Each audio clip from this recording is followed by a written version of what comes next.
Баршаңызға қайырлы күн. Бүгін біздің Георгиев орта мектебінде ерекше іс-шара өтіп жатыр. Бұл іс-шараның басты мақсаты абай мұрасын дәріптеп, кітап оқуға деген қызығушылықты арттыру.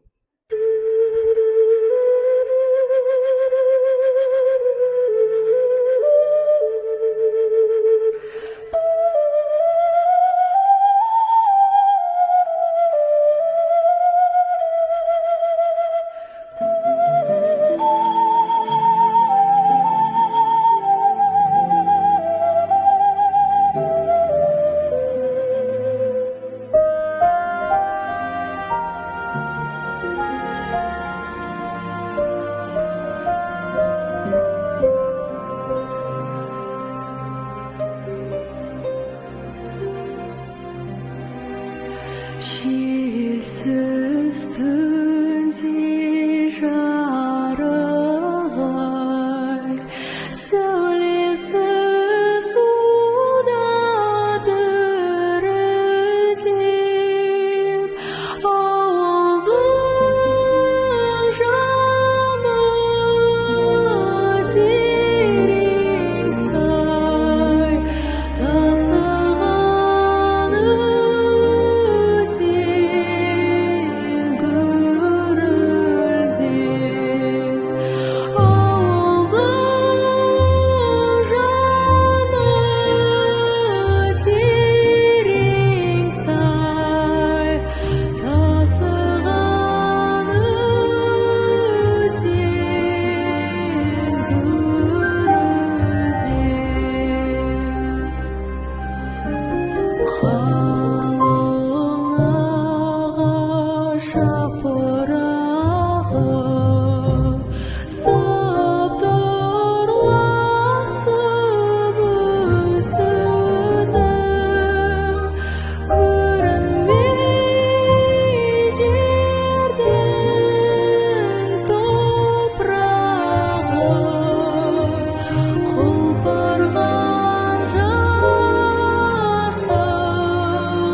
жер жүзі, көрінбей жердің топырағы, құлпырған жасыл жер жүзі.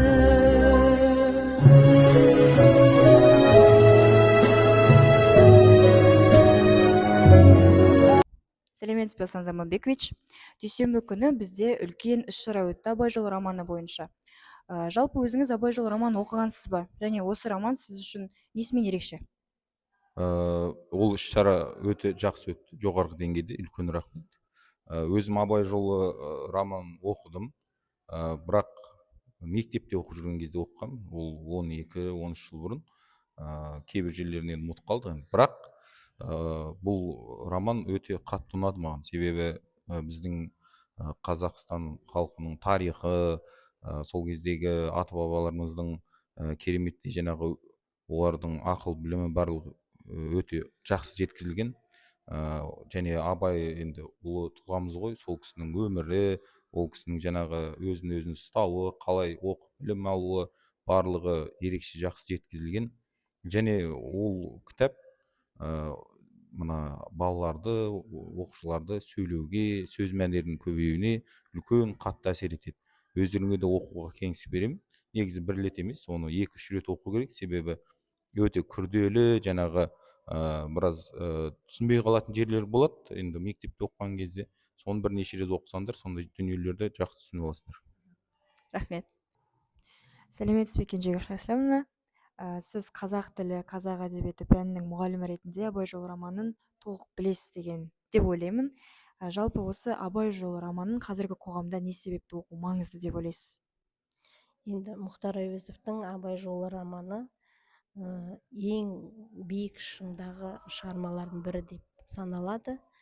Онда қазақ халқының тарихы, мәдениеті және ұлы ойшыл Абайдың бүкіл болмыс өмірі бейнеленген. Және бұл шығарма әлемнің 116 еліне, тіліне аударылған. Сол себепті бұл шығарманы мен ойлаймын әрбір қазақ оқыған маңызды деп.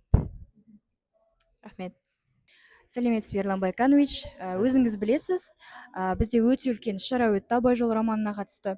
Осы іс-шарада сіз әділ қазылар алқасында отырдыңыз. Жалпы бағалау кезінде не нәрсеге көңіл бөлдіңіз? Иә, бағалау әр нәрсе әр уақытта біреуді бағалау, білім бағалау өте қиын. Менің көңіл аударғаным осы Абай жолы романының қалай оққан екен, қай мезетін оққан екен, қандай табиғат жағдайында толыққанды түсінігін бағаладым. Әрине, мұғалімдардың барлығы дайындалған, барлық топ бірнеше сатыдан тұрды. Сол жауаптарына толыққанды жауап бере білді. Жылдам жауап бергені бар, ойланып жауап бергендері бар. Әрине, біраз қателескендері бар, бірақ барлық түсінікті болды, жақсы ұпайлар жинады. Максималды жинамаса да бір 90-95%-ын барлығы білді. Әрине, толық ұмытыңқырап қалғандары бар. Әрине, бірінші орын алғандары толық білді. Сәл төмен алғандары екінші орын алды. Одан сәл кішірек кемдеу алған үшінші орын алды.